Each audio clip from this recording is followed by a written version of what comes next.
Mon événement, il y a un événement, il y a paix. Il fait Sangissa, Congolais et Belé. En commençant par bateau, tout le monde a des flyers, des artistes. Mais ce qu'il faut analyser. Parce que moi, j'ignorais la polémique, les musiciens. Mais par rapport à mes commentaires, ma vidéo, on a posté pour un événement, pour promouvoir l'événement de mon côté, vu que j'ai été contacté par le producteur. Nathalie, ma commentaire à Batou, on a se plaindre. Batou Mingi, Bazana, flyer, au moins 90%. Et l'artiste est pro Fali. Dans le commentaire, vas-y. On a contacté l'équipe à Inosbi. On a eu l'information. On a contacté l'équipe à Ferregola. On a eu l'information. On a contacté encore d'autres équipes, 2-3 personnes ici. On a eu l'information. Et là, j'ai remarqué, il y a un artiste qui sur 12 événements. Mais pourquoi? Il y a un Mambé Sangisamboka. Sur les producteurs, ils ont par exemple peut-être pro Fali. Mais ils ont unifié. Ils ont sensibilisé, ils ont tout bas dans Mboka. Mais pourquoi beaucoup d'artistes et Missou Boutier Bangote? Pour les événements caritatifs, pour nous, on besoin de l'Est en Mboka Nabiso. Artiste le roi Inosbi, premièrement, il ne faut pas zanga. Mais au moment où on a peut-être remplacer, on a artiste, bons artistes, il y a Mboka Nabiso côté à Est. Mais Inosbi par rapport à poids.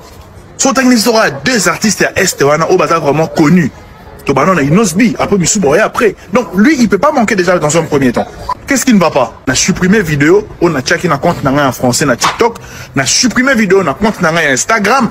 Parce que non, au bout d'un moment, c'est trop. Tant on a demandé une fait biso et comme il y a un kabola. Ah, on a préféré prochainement l'événement, je suis désolé. On ne demande pas tous les artistes à sélectionner dans l'événement. Non. Tout c'est juste à ta. Bangonyo so ba la sélectionner mais ba auto yebi bena ba la niveau à l'icolo. Ba ça n'a raté. Et ça la ba quand mort tout le monde ba même personne aussi. Vous en mona. Donnant mamboka, on a la culture division. Pour les politique en fait. Bande de franchement, moi je suis déçu. Pour les événements moro, il fait des événements moro. L'artiste est tout bas là, pas se retrouver. Bah on peut pas disponible tout le monde a ta ba disponible ba partager. Mais l'artiste là va repartager un peu événement parce qu'ils n'ont pas été contactés. 12 événements, ça c'est pas bon en fait. Bah organisateur, c'est pas encore trop tard. Événement ils ont le 22. Oui, bah non, des bourreaux s'y rattraper. Pays ami, avec qui nous traitons d'égal à égal. Et les Congolais du décennant ne pourra jamais oublier ces bandas. Et c'est par la lutte qu'il a été conquis.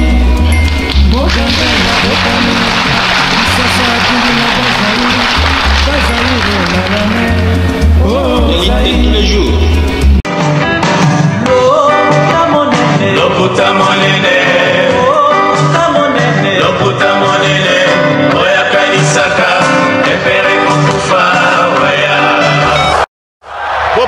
Bopusana, moyen mosusu akosa les alités.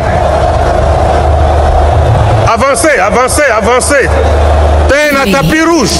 2, 1. Fidèles internautes, très chers abonnés, bonjour.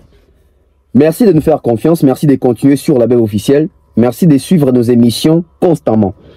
Merci de relayer d'une manière vraiment, je dirais, abondante nos émissions, nos contenus. Nous avons besoin des abonnés. Abonnez-vous. Nous n'avons pas besoin d'abonnés pour faire joli genre qu'on a plusieurs abonnés. On a besoin d'abonnés parce que nous avons besoin que les vérités qui se disent ici, bah te belé ba yango. To comme belé to comme ba porteur ya vérité. To comme belé to yebi vérité, peut to ligi vérité. C'est vraiment une vidéo vite fait que je suis en train de faire comme ça. J'allais même pas tourner aujourd'hui, mais à cause d'une vidéo que je viens de voir sur la toile, j'ai déjà même relayé quelque chose sur Facebook et motivé à tourner mission Lelo. Je me suis dit que tous ces belé dans la communauté Oyo, on se laisse parfois emporter na victimisation, na les côtés émotionnels épidermiques, ya biso ba congolais. Tout ça trop sensationnel et émotionnel. Bato bazo jouer la victime, ba yebi makambasala.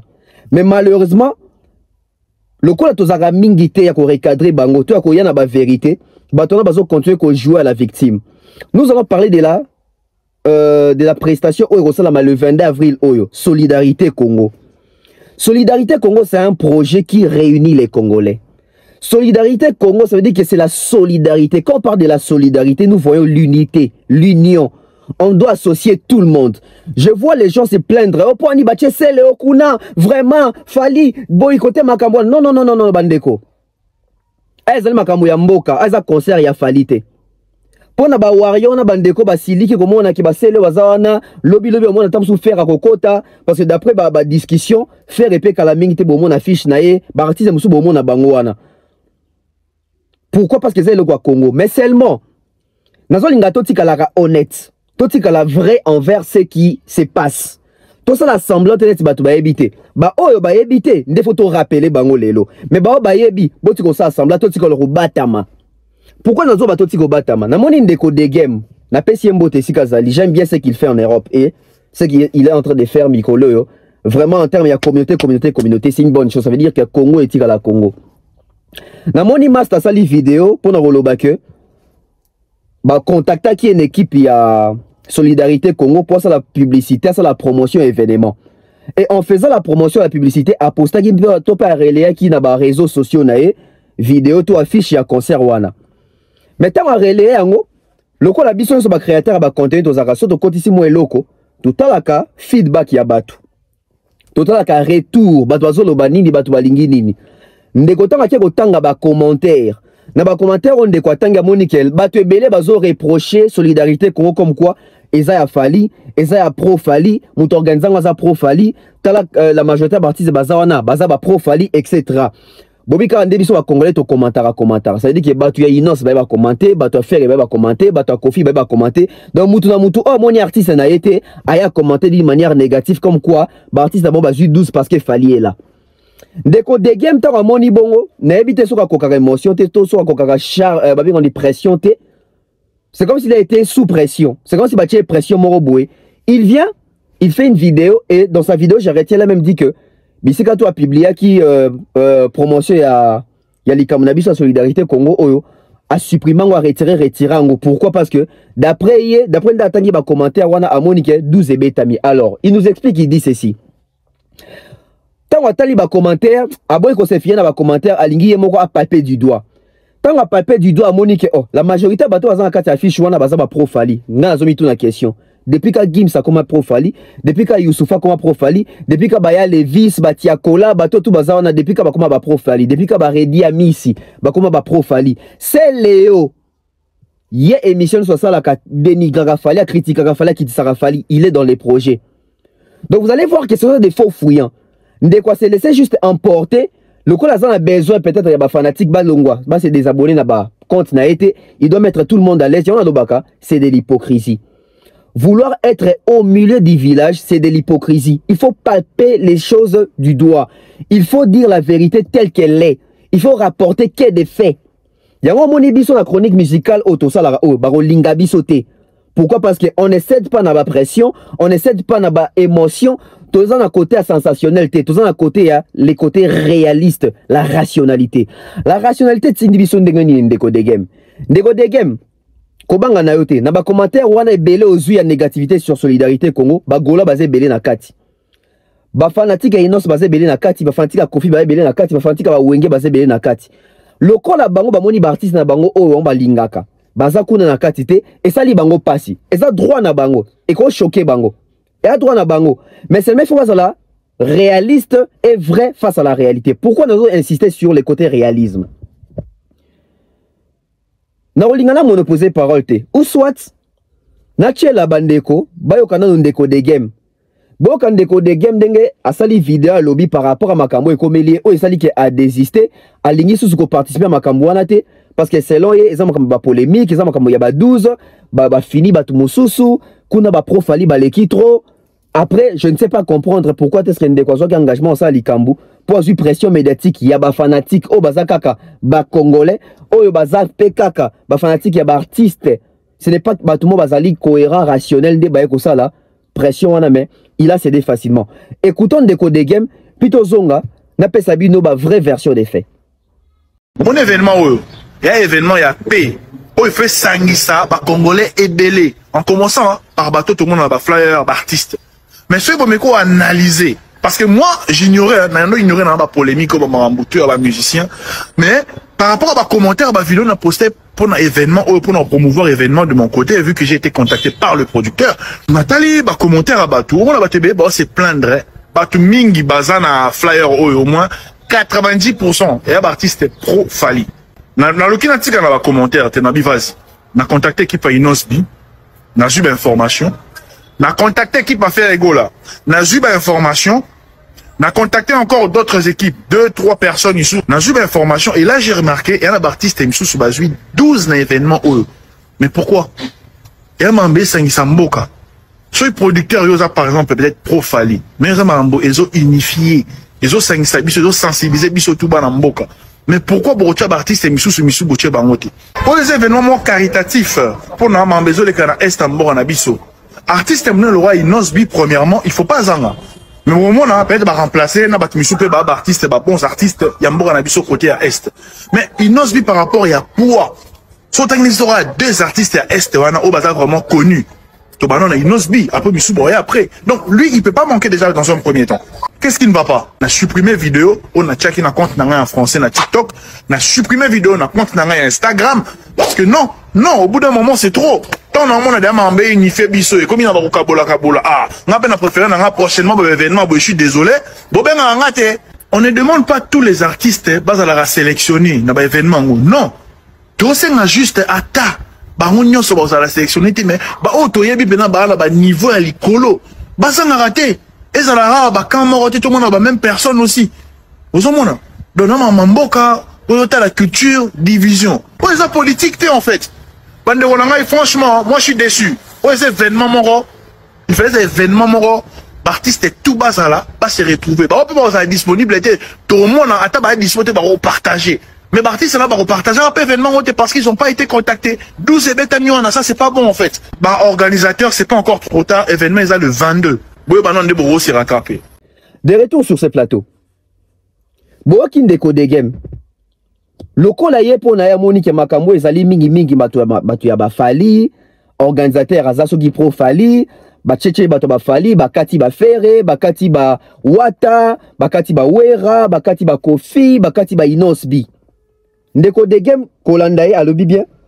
Abiye makama polémique à musique oyo. Ande pena ko s'intéresser na ngote. Ande pena ko kota fonte. Mais c'est aujourd'hui qu'il comprend que makama musique oyo ba 12 ans sakanate tendeko. To edeyo. Biso toza ba chroniqueur à musique, yoza chroniqueur à musique te. Tika biso toye biso, qu'est-ce qui se passe dans la musique? Parce que quelque part, soki biso ba chroniqueur tozo mona makamu et tozo continuer à se taire, c'est que toi ba complice, c'est que tozo ba collabo, c'est que tozo comploter contre bandeko na biso ya Est. Ndeko de game. Na bandana affaire. Comment on a fait était ah ouais, ça te fallait à Kati, ça te bato a fali ba Kati, ça te za makambu ya bato a fali. Tous à la réaliste. Congo concept des anini solidarité Congo. Solidarité Congo ça veut dire que to sungana et mba nango wera. Ngana to sanlisana Congo to ngana to sanlisana solidarité Congo to ngana to sanlisana.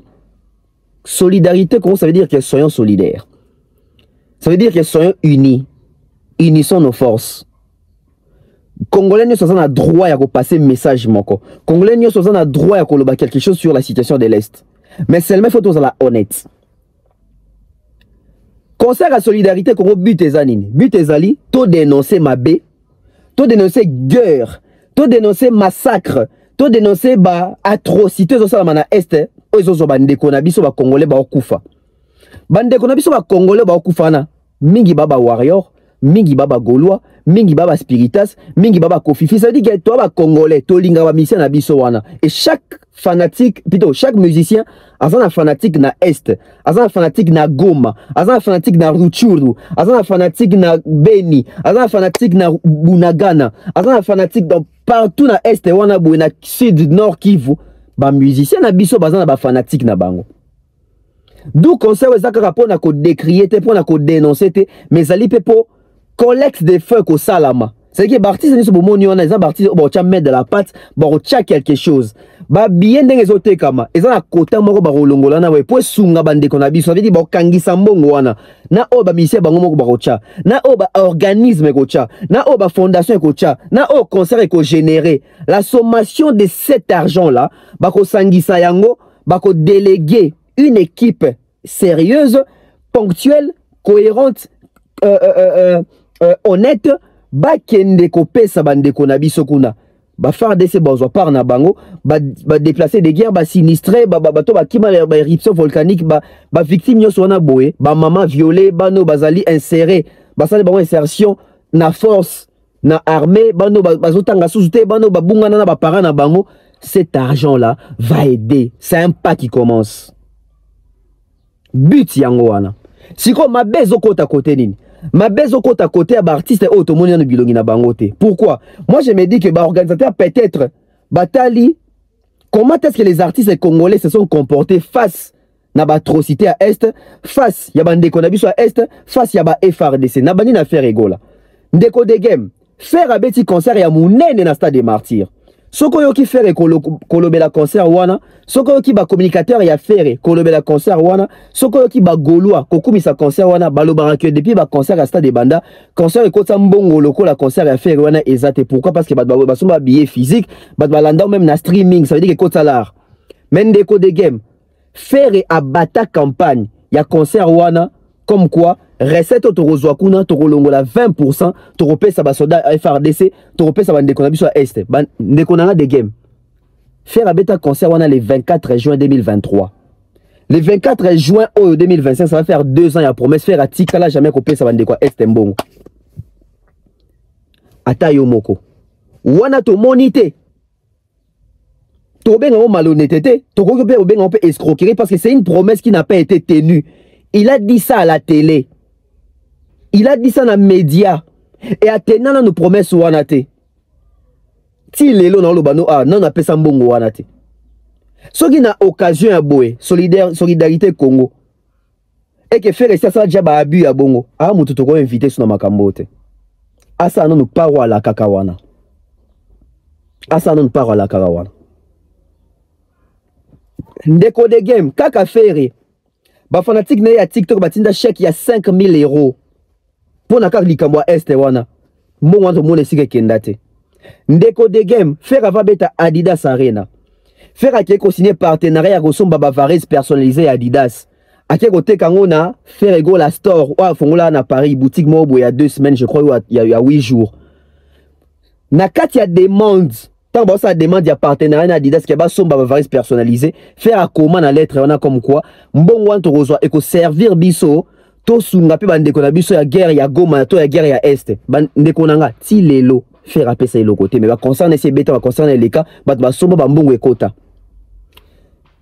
pour na lier l'utile à l'agréable tant so kasana so kosala quoi yo ba makama musique mingi te to anda ko informer yo botala ka pena biso ba to sa chronique musicale suis cette image yo ka promesse à faire yo mo ke ça banquette pas bato ba komeli yo ba fanatique à faire ba ki aussi kana ba commentaire tout na bango depuis faire la saga promesse oyo est-ce qu'a fait ça il y a le 30 juin ba kongo tuna ya wenge la même mission sur banengolo 80% de ce site Ozona, Baroта la Kaya Est, Barota la Basse Basoda, Barota Bamama V. Alors tout le monde qui peut passer la Tiamo qui est là qui beaucoup. Concert il y a les 24, 10%, 20%, 30% moi les padres. Et pour qu'il merci question Nawan. D'accord, merci, vraie question. Nous avons la visite na Sana. Je pense que bon déjà nous avons habillé tout donc il y a des gens qui ont côté donc de l'autre temps aux autres dans la presse aux autres dans la télévision faut réaliser parce que c'est aussi car la presse nous a reçu donc côté donc de l'autre temps aux autres dans la presse aux autres dans la télévision faut réaliser parce que c'est aussi car la presse nous a reçu donc de l'autre temps aux autres dans la presse aux autres dans la télévision faut réaliser parce que c'est aussi car la presse nous a reçu donc autre le baki et on doit mettre ça petit à petit sauver Sili et Zaba et Nazongi lisusu ndeko de game. Wale zaki na pari ya faire. Na pari ya ndeko Watanabe. Yepeta musu tout monde était na kati wana. Ndeko watana basala émission na Sango. Na stade avant beta stade des martyrs na le 25 décembre 2022. Asala émission na Sango na kata stade aloba que Yepé a retiré quelque chose concernant le générateur ba 100 000 a relongola quelque chose après ça bande quoi est. Sorti to comme en décembre il y a 2025 oh ça fait 3 ans ya promesse nano a pesate. Yepé to relobaka que ça acharnement, Yepé to baka ba pesi 12 to relobanine. Ça là sous la même chose au sali na faire égaux. Ça veut dire que le quoi dans l'action il va image à faire. Na ba image pe héritier. Tout n'a pas fanatique héritier parce qu'il revendiquer qu'on a point héritier ça tout na bango cher spiritas. Ndeko Nabino, leader Nabino, patron Nabino, musicien Nabino, héritier, à ça qui promet si y a beau, stade des martyrs. Wapi, suivi, o et monana que mbongo epé sama. De l'État, avec une forte pression également, avec une forte pression à la population. Balongoli embargo, même makambo ya achat d'armes autozalagi nango, il faut transiter pour avoir une autorisation. Et ça, ça c'est déjà quelque chose qui est réglé. Oui, parce que le sentiment, on a tout tombé le sentiment. L'ambassade n'a pas de tout. Il voit, il va dire, bato bazaki leti bayuma to nomona bayuma o ke ba comme représenter danger ba comme hôtel emela. Mais to suka wana te, il faut te telemela susu koleka po ba banga batika son paix. Po ba banga parce que to yoka pe masolo wa. Que mbongo soki ya DGRA tu mbongo DGI il faut ta soki ba soda moko na mboka moko voisin. Et ça la soki nini. Est à la vraie, est à la faux. Mais to yoka makambo. Yango lelo sentiment na telemi, mais il faut contribuer. Yango lelo sentiment na telemi, mais il faut contribuer. Na kolobaka te que mboka ba soda nini longonya bo bundela biso beaucoup fa pona ekolo bo wa pona ekolo non. Moi je fais ma part. Navigation na beti ndulo mbongo okota. Je pense que si c'est moins c'est et normalement faut avoir plus de $100,000. Si on a le taux minimum, taux $100,000 et qu'on a eu $40,000 là. Na qui na pesi na FRDC. Et bien c'est ngolo sala ba soda. Minimum taux $100,000 et qu'on a eu $40,000 là. Na qui na pesi na FRDC. Et bien c'est ngolo sala ba soda. Et ngato na osalango mais ça pousse c'est royal pas tcha lobo qu'on a poche parce que c'est royal pas dans un million. A rejoindre Chikon aé a watache ba fona tcha kolega wata. German da kocha. German da vana bi oh. Beta boîte, on pas 30. Faut pas jouer bord. Il est pas joué en vélo. C'est-à-dire on dit d'abord servir des modèles. Des modèles. Une certaine motivation pour amener les autres. Donc on a tcha on a non mais tu as $100, non tu as $10, non tu as $1. Ce qui surtout tchembongo. Et il y a mon gouvernement à l'ouaka pour le FRDC Mamou. Qui est mon côté, vous n'avez pas idée. Et donc idée dans les acquis bongo. Alors que tous ont lutté contre Rwanda. Parce que tu as déjà un ennemi qui est monté à Rwanda. Biso tout le que les leçons qui montent à Varese, il y a Paris Saint-Germain, il y a Arsenal, bah comme ils visitent Rwanda awa, biso toute la communauté tous autres cas tous autres kata. Donc ça veut dire que Rwanda na makamuna biso tu détecter pendant qu'il y a un ennemi. Mais de konanga. Les lots batboya se plaignent de point ni ba bengi Kofite, pas ni bengi les gens Kofite. Avec tous les respects qu'on doit à Kofi Olomide, Kofi Kenda Robeta concerne à Reina ya Rwanda. Et l'icolo ya podium à Senga Babete la Kagame Maboko. Na wana batbamona kiangote. Solidarité comment ça pour dénoncer Rwanda. Comment est-ce que tu se retrouves dans les musiciens ou Babeta concerne à Rwanda, ba Senga Babete la président Rwanda Maboko ou agresse Arabiso d'une manière politique.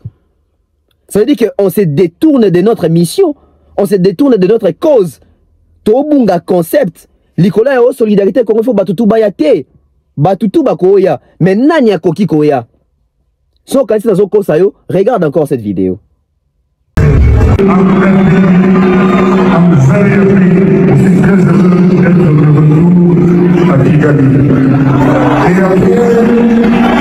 Après toutes ces années, je voudrais un petit paradis. Permettez-moi de le dire. Je salue le travail du numéro 1 du Rwanda dans le conseil de ce pays, à qui on doit. J'ose dire bravo et merci de cette Kagame pour ce que vous avez fait. Et moi j'appelle, j'ose dire bravo et merci de cette Kagame pour ce que vous avez fait. À qui on doit. J'ose dire bravo et merci de cette Kagame pour ce que vous avez fait. Et moi j'appelle de toutes les forces pour l'amitié. En tout cas, ma caméra, chambre dans la place d'entrée. Hein? Zo plonge aux ondes de la.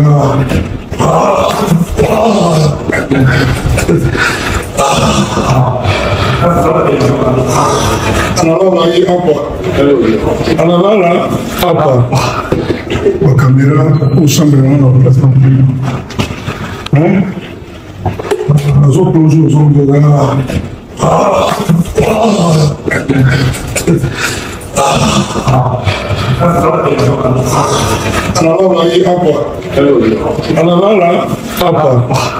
Yes.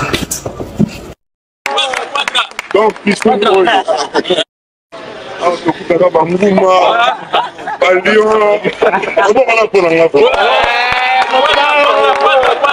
donc, puisque les quadres.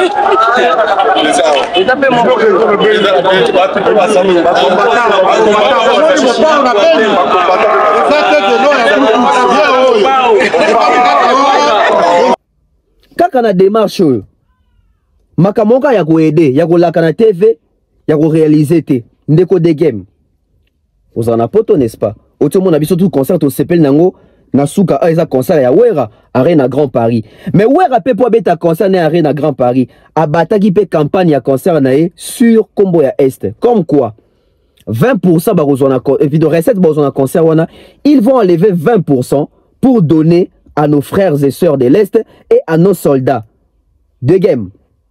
Les concerts et betama le 15 février 2025 oyo. 15 février et 15 mars et l'équipe, ça fait un mois. 15 avril et l'équipe, ça fait 2 mois et quelques jours. 2 mois et 4 jours, je pense. 2 mois et 4 jours, Werason a tikali jamais coupé sa mbongo wana la kaki. Naba fanatique ya wenge baki otu na yo bongo. Renvoyez-les bon peu vidéo ya Werason tout na bango. Yazo linga ba benga na concert à solidarité. To bino bozo linga bo na concert à solidarité. Bozo linga bo na concert à solidarité. Po bo lingi est pas à la présent. To boza conscient que à la kaki, il faut pas réaliser plutôt promesse na salaki. To tika qu'on s'est plongé facilement na victimisation et abattu alors que bana makambo ba au devoir peuple. Pas surprise. La surprise ezali clan wenge ne ba yibike boya sona sur le terrain j'espère mutako boya ko parce que c'est chazate parce que cela qui a mon producteur Golf Kizola Masai que 20% ya recette on a évoqué na est donc Masai que 20% ya recette on a évoqué na est donc que 20% ya recette on a évoqué na est donc va participer, va contribuer pour alors puisque c'est la chronique, c'est la presse autrement. Tolandi Ferré, Tolandi Wera, Tolandi Kofi, Tolandi héritier. Tosuki sana Inos. Inos penaza ressortissant à Kuna, oui. Mais ndeko de game, Inos a déceva bandeko ne mingi ya Goma. Na 2023 ouais de Kibiso. Pona nini? Inos a c'est laissé qui a emporté na biyoka yoka na biloba loba ya batu tellement ba bando memeka na ba concurrence contre ba fali s'afficher na Macron parce que il fallait prouver qu'il y a qu'on s'afficher jamais na Macron etc et que na ko lobisa makamba ko lobate biso tout temps toujours décrier toujours dénoncer makoma Rwanda toujours baké Rwanda is killing Inos ba tourner na conférence de presse Inos abi nga ko na ko jamais ko loba Rwanda is killing mais banani ba Rwanda killing Rwanda boma biso a congolais Inos na conférence de presse à loba que ngai so pesi ngai cop da ki kobeta na Rwanda no kebeta ngai na demeure to sala émission pour na kobisa ndeko Inos bindeko keba na maloba no ko vexer bato belé et ko sala ki bato belé bazoka les cas s'excuser par rapport avec propos parce que ça qui déjà bien té ndeko lesquels biso pas bosso na politique abenga biso ba parasite abi ba chroniqueur wana so ki ba youtubeur ba za ba parasite na ko s'excuser té il n'a pas voulu s'excuser. Jour il fallait qu'il y ait un concert à Goma et pas naïe chez lui. Babo Ikote, Babo y un concert. Il était obligé de s'excuser. Ça veut dire que solidarité Congo est allé pour dénoncer comme Rwanda. Ça veut dire que tu es en Rwanda. Mais musicien c'est ça la déclaration qui est sur du cop pour Nambongo.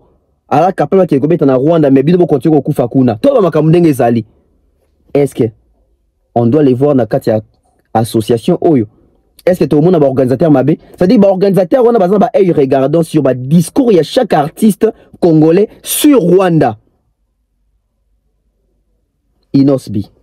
Moi je banasema Kinshasa seo mimi siwezi fasa hii kitu Rwanda parce que tuko agressé tuko hapa Goma antenye na mimi sasa banafunga hata hii Kongo inafunga frontiere Rwanda inafunga frontiere trafiki hapata inakuwa hapa kuko batoto weme nilisoma nao ba jeune nilisoma nao banatoka kule banakuya hapa kuko banatoka hapa enda kule kuko ma businesses zinafanyizwa sasa watu banaishi pembeni banakopera toujours c'est trop facile quand on est à Kinshasa de dire que mie je ne peux pas aller jouer un concert là-bas. Mais on n'a pas compris, parce que je n'ai pas de conflit dans le peuple rwandais, je n'ai pas de conflit dans les populations parce que ah bon, walifani.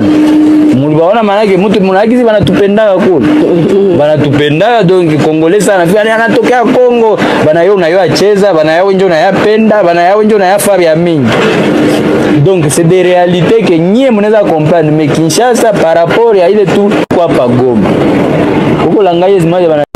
Mais il m'a décortiqué dans ma artiste à lobby na conférence de presse c'est grave toujours au bangate so bolobé loté to lande abino concert à Masamba debe distraire binoté fallait obeta concert biso sujet so boselengo mission te tokozonga batu faut appeler ça ba vie na bango to kasiko ba vie ya batu bon voilà.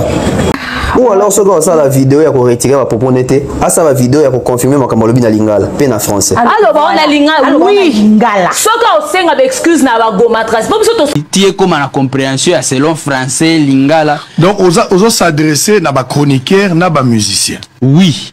Et puis ozo conscientiser bandeko na yo ba chroniqueur ba va se rebeller contre yo que ils ont été utilisés batindi bango batu bazo manipuler bango. C'est un petit groupe des artistes ya AP baeban batoka basambria nanga pamba pamba. Bamsuba mikolo bamsuba bana moko boy na eba biente. Mais siko ezala neti bazui yango po baebi oza élément so ka bato akini bazui yango bongo bakoina na moni penda ba parasite belé ba bimi bimi ba lobi il faut s'excuser. Nako s'excuser te po maloba onga na lobaki na moni loko mabete eza secrété. Eza secrété. Ba artiste belé o balinga ngate botalaka même er moko na ba soki ba porte parole na bango ba gafa omoni ba bimisi ba bilo neti ya boy na TV oh petit on a bomona derrière écoute façon na mboka na bango c'est des choses qui existent c'est parce qu'on parle pas de tout on suit pas tout botala physique na to bando tala na ba physique awa donc on a la problème on a victime ya morphologie eza kutute wana eza ba petit de tengana na des victimes ya instrumentalisation na déformation à propos. Chaque jour je le dis bah mon un problème. Na loba chaque jour tout ce que j'ai dit batu bayaka na ba argument bazong c'est langa jamais argument sur ce que j'ai dit bazong c'est langa confusion pour batu ba inanga jamais j'ai dit ah muto alobi te alobi ah bandana place ngana bandaki po ba même propos oyo tezaki na Swahili na uti ko lobango awa je ne change rien je dis bien si j'ai un deal il y a aucun débat en Rwanda. Sachant que tous les autres, peut-être moins quelques, oh bah tokobétate pour naska ba peselengi, pen meto ebi mitema na bango. Mais ba oyo ya ba artiste normal. Ba betaka. Ngasko na lobiso ngape na zui kop. Même bana ya Goma ba betaka na Gisenyi. Moi qui suis-je pour na milongola neti ono et puis la vision du chef ngasko na lobiso ngape na zui kop. Même bana ya Goma betala na Gisenyi. Moi qui suis-je pour na milongola neti ono et puis la vision du chef de l'État aujourd'hui même lui-même na position à Zanango. Il nous dit et il nous montre que la diplomatie est à la bongo. Diplomatie est. Merci également à tous les amis. Alors, Inosbi, enfin, quand même, à réagir, parce que vous savez qu'à réagir, à Yakoloba Nakin, pour un terrain urbain, à Buna Bangité, à Yakoloba. En français, à répéter, Bamon Yaloba qui est en Swahili, parce que les affaires finalement, qu'on a basé sur la Swahili phone, il a fallu quand même le voir en Swahili, mais il faut expliquer, ah ouais, motivation, les actes de construire bêta. Yépe, azali congolais, le congolais, nyonso alekini mutoté. Oye baninga basala ki soki paye koyelié. Alors, il peut aussi le faire, Dev. Il nous a sali émission pour répondre aux bisous. Parce que bisous de Sengaki, on tout ça Sengaki était pas consulté là na plateau non. Bisous de Sengaki que ayol makambo wana na Kinshasa et puis s'excuser. Alors bien on a Kinshasa et puis bien qu'on s'excuser té. Et la personne qui reçoit Inosbi, azo idée Inosbi, Inos azo mona ngote. Sangwa edara Inosbi, azo faire couler petit à petit. Yes, enfin, c'est un média. Franck, c'est bien invité d'ailleurs. Oyambi Bisso. Moi, ma question Tony Bisso. C'est ma question encore incitative. Azo poser ma question incitative et que inciter Batou. Bah c'est révolté contre les petits. Il y a zoé bangote, il y a son mara que ngaza artiste dans zone bama comme zone bana. On remarque les lots quand on parle de la musique dans bango jeunesse wana bo. On a dit t'as la flash à guerre ce matin. T'as là il excelle na ba interview. Conflit politique, pour d'autres fans, c'est inenvisageable. Ce qu'il a tenu ne devrait pas sortir de la bouche d'un jeune de la ville de Goma. C'est lui qui nous tourne le dos en crachant sur les efforts que nous avions déjà réalisés, les efforts que font les autorités, que font toute la jeunesse pour barrer route à l'agression rwandaise. Fally Ipupa et Gims, deux autres stars congolaises, ont déjà fait savoir qu'ils ne se rendraient pas au Rwanda. À Goma, le fief d'Inosbi, la pression monte pour demander l'annulation des concerts prévus les 30 juin et 1er juillet. Et les politiques aussi s'emparent de la polémique. Il est nécessaire de ne plus soutenir cet artiste car il a tenu des propos antipatriotiques contre notre pays. Un vrai Congolais doit sentir la souffrance de ses compatriotes. Alors nous n'allons plus écouter ces musiques. Si je trouve mes enfants en train d'écouter ça, j'arrêterai la musique car nous constatons qu'il s'est opposé à la cause noble des Congolais qui se battent contre... Votre artiste, votre fils Inos, je suis content, je viens d'arriver chez moi à la maison à Goma pour notre groupe de concert humanitaire organisé par l'orphelinat du. Et avant de commencer toute l'activité, je tenais vraiment à présenter mes sincères excuses auprès du peuple congolais qui a été choqué, affecté par la dernière sortie médiatique qui a aussi lieu ici à Goma. Je tenais à faire ça vraiment à mon arrivée ici à Goma parce que je sais et j'ai vu la peine dans les paroles de beaucoup de personnes qui ont été un peu déçues. Et comme vous le savez, notre chef de l'État fournit beaucoup d'efforts pour pacifier notre reste du pays. Et nous aussi, c'est notre devoir de continuer à l'accompagner dans ses efforts, de continuer à accompagner les efforts de nos vaillants soldats de FAPC. Et donc, en tant qu'artiste aussi, je n'oublie pas mon rôle et je n'ai jamais oublié mon rôle. De voir l'impact de ce que mes paroles peuvent faire, l'impact de ce que tout ce que j'entreprends peut faire. Donc, et comme vous le savez, on ne va pas continuer à accepter cette même situation de guerre occasionnée par la politique rwandaise tous les jours, même à travers notre fondation, notre foundation, quand on va faire de l'action humanitaire. La plupart des fois, comme vous le savez, c'est ici à l'Est. Et tout ce que nous voyons ici chez nous, c'est réfugiés dans les camps et tout ça venu de la guerre qui est occasionnée chaque fois ici par la politique rwandaise. Donc dans ces circonstances, moi aussi en tant qu'artiste, je suis dans l'impossibilité d'aller fièrement exécuter mon travail qui est faire la musique sur le sol rwandais. Et aussi pour vous dire la réalité, il n'y a jamais eu depuis la sortie médiatique dernière, il n'y a jamais eu de date que nous avons au Rwanda. Ça, je voulais clarifier ça. C'est ça la réalité. C'est ça la réalité. Posez la question à nous autres, chroniqueurs de musique, auto-kipama musique au quotidien. Baïna Ferrete, Baïna Inoste, Baïna Ouerate, Baïna Kofite, Baïna Héritiete, Baïna Batute. Moi je pense, il faut tous la notion ya kozala conséquent. Ça veut dire que bah acte na sala qui n'a passé, ce qui est rattrapé à présent, dans le cabando quitté. Tout le monde a lelo grand mot pas avant beta hippodrome. Discours les agimi, so quand on a beta comme ça quelque part, ben un dossier n'a pas viola qui a sala giboué. C'est-à-dire que ces dossiers même va viola n'a que bébé c'est pas marché, l'image. C'est-à-dire que bah image n'a pas zaki nini, bah promesse nini bah sala qui dans le passé, étant bah réalisant côté. Il y a des conséquences au landaka. Et ce qui conséquences là landé kangi motu. Est-ce qu'il faut tout le cas maintenant, il faut tout le cas 12.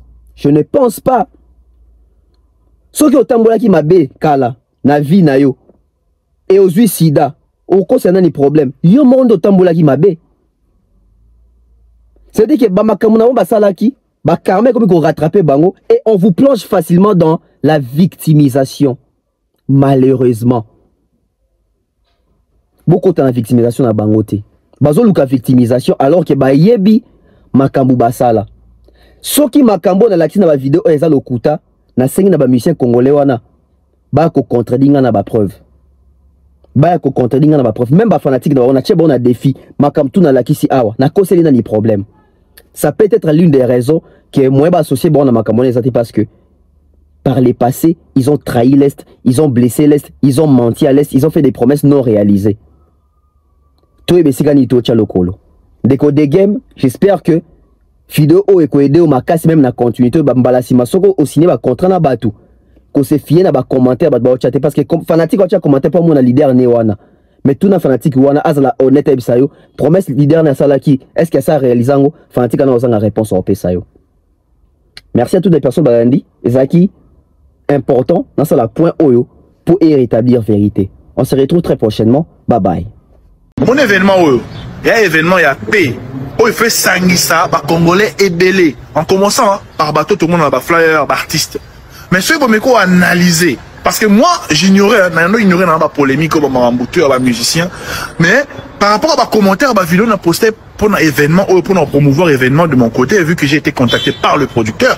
Nathalie, ma commentaire à Batou, on a battu, bah, c'est plaindre, Batou Mingi, Bazana, flyer, au moins 90%, et un artiste pro Fali. Dans le cas de la commentaire, tu as contacté l'équipe à Inosbi, tu as eu l'information. Tu as contacté l'équipe à faire Egola, tu as eu l'information. On a contacté encore d'autres équipes, 2-3 personnes ici. On a eu l'information et là j'ai remarqué, il y a un artiste qui sous 12 événements. Mais pourquoi? Il y a un Mambé Sangisamboka. Ce producteur, par exemple, peut-être pro Fali. Mais ils ont unifié, ils ont sensibilisé, ils ont mais pourquoi beaucoup d'artistes et Missou Boutier Bangote? Pour les événements caritatifs, pour nous, Mambezo, les Canadiens, Estambo, Anabiso. Artiste, le roi Inosbi, premièrement, il ne faut pas zanga. Mais au moment où on a peut-être remplacé, on a des artistes, des bons artistes, il y a un Anabiso côté à Est. Mais Inosbi par rapport à poids, soit il aura 2 artistes à Est, on a vraiment connu. Tobanon a Inosbi, après Missou après. Donc lui, il ne peut pas manquer déjà dans un premier temps. Qu'est-ce qui ne va pas? On a supprimé vidéo, on a checké un compte en français, en TikTok, on a supprimé vidéo, on a compte en Instagram. Parce que non, au bout d'un moment, c'est trop. Tant on a demandé une fait biso et comme il y a un kabola, ah, on a préféré prochainement l'événement, je suis désolé. On ne demande pas tous les artistes, bas à la sélectionner dans l'événement. Non. Tout c'est juste à ta. Bah on y a la sélectionner mais bah auto yebi bena bah là niveau à l'icolo bah ça n'a raté et ça la bah quand on tout le monde a même personne aussi vous en montrez donc on mamboka on a la culture division pour les politique en fait bande de franchement moi je suis déçu pour les événements moro il fait des événements moro artiste tout bas là pas se retrouver bah on peut pas être disponible tout le monde a pas disponible pour partager. Mais les artistes là, partager un peu événement parce qu'ils n'ont pas été contactés. 12 événements, ça c'est pas bon en fait. Bah organisateur, c'est pas encore trop tard. Événement, ils ont le 22. Solidarité Congo, ça doit unir tous les Congolais. C'est une question de la nation, c'est une question de la patrie, c'est une question d'amour. Nous devons prêcher par l'amour. Ça veut dire que ces concerts, c'est un concert caritatif pour nos frères et sœurs des Goma de l'Est du pays. J'ai suivi notre ami Degem qui a fait une vidéo concernant l'absence de certains artistes autour de ces projets. Selon lui ou selon les commentaires qu'il a reçus lorsqu'il a eu à publier la photo ou l'affiche ou faire une vidéo sur la promotion de cette production. Il y a 22 avril, par rapport à des commentaires au Azui. Et malheureusement est plongé facilement dans émotion. Voilà. Mon frère, musique ya Congo so est bien noté facilement on s'est fié na bateau victime. Les gens aiment beaucoup la victimisation dans la musique congolaise. Alors, vite fait, je vais dire ceci. ce n'est pas que Kati Inos, ce n'est pas que artiste bazawana nyo baza ba pro Fali. Bo uti mona lobby, c'est Léo, afinga ba Falit. C'est le côté na kata projet, basé belé na kata projet wana, il y a pas que oh non pro Fali, non aizama kama pro Falité. Il faut savoir une chose. Les organisateurs baza bazobate. Ba artiste na biso oyo wana yo monité na kati. Na oyo batu bazo komelo na ba commentaire que oh bato bazangi po eza 12, makamba 12 ezate. Il faut banda retourner na question moro. Na ki yo moro lobby. Franchement, il y a un s'intéresser à ma polémique au thé. Oui, tu ne maîtrises pas. Il faut retourner à ma chroniqueur de musique, Babe Sabino. Tobandi na faire, pour n'y faire à un projet au thé. Na l'obité que faire à un moutou, ma bête faire, il faut pas cater na casa projet. Mais faire à bêta concert na stade des martyrs. Mon concert à faire à stade des martyrs, wana. À bêta, on a combo à Est, comme quoi, recette à Rosoana, à Rolongola 20% bautina na Est, pour na soldat FARDC, pour na bande de Goma. Tilelo. Le 24 juin 2025, oh, ça va faire 2 ans la promesse, on a appelé ça jamais bongo. Dès qu'on a biso papa Kofi Olomide, légende, à Kenda Robeta concert na Rwanda. Et l'ikola podium ya Rwanda, ya arena ya sugi ya Rwanda, aloba babete la Kagame maboko. Na kati ya concert wana. Dès qu'on a biso Inosbi, oh bozo kanzati basali edu sugi ndenini. Biso tout au vanda out, tout mona Inosbi. À l'écran interview, je pense dans la conférence de presse, il a dit nga so pesi nga ikop na ki obeta na Rwanda na ki beta. Nga na zoeba à l'époque tout ça ka kutu émission nga ina demeure pour na wisa Inosbi makambo lobia na vexé tellement ba congolais na bato bazala choqué na weba ki Rwanda nde bundisa rabiso. Salata message rosenga pardon pour na ba propos non de vexé bato. Inosbi est passé chez Bosolo na politique pour na roloba ki na ko s'excuser té. Fin de faire s'excuser qui t'a monnaie que makambo ko ba grave comme ko boycotter même pas némon na Goma. Ça veut dire que makambo to ba acte belé ba artiste so posaka na ba passé so zo rattraper ba on na ba présent awa. Tout ce ko luka ba bouquet misère. Tout ce ko luka ba bouquet misère comme quoi ba lingi mututé ba cochonner mutu main noire, il y a pas de main noire, il y a pas de 12. Ça veut dire que makambo ba saka na ba passé ils ont rattrapé ba ngolelo. Ouais rason na beta concert na arrêt la Grand Paris. Alors ben que na concert na pe olongo la 20% va payer na S, ça va faire 2 mois lelo. Na payer ça té. Héritier Watano la bêta stade des martyrs. Il pas la carrière au ça va faire 3 ans, le 25 décembre 2025. Oh, non, on a payé ça karaté. Donc ça veut dire que Baba Kamunamo Basalaka, ceux ont rattrapé Bango Lelo, Bandeko, tout ça honnête. Solidarité Congo. Bandeko si Balaka qui va au Sunga Congo alors qu'il va Sungite. Est-ce qu'il faut bien que sous un projet oh. Ah, bah, on profite de l'obaki. Oh, tu as topé sans topé si alors qu'il va pas citer. Je pense que Bamisien Nabi se fait comme honnête et sérieux face à l'engagement na Bango. Alors, c'était tonton Bev, question juste ya ko rassurer ondeko. Mutazu 12 coups nazate, basay mutu 12 coups nazate. Peut-être ba gisement bandeko na ba axe na bango ya passé, et rattraper bango aujourd'hui na présent. Allez. Bon week-end à tout le monde.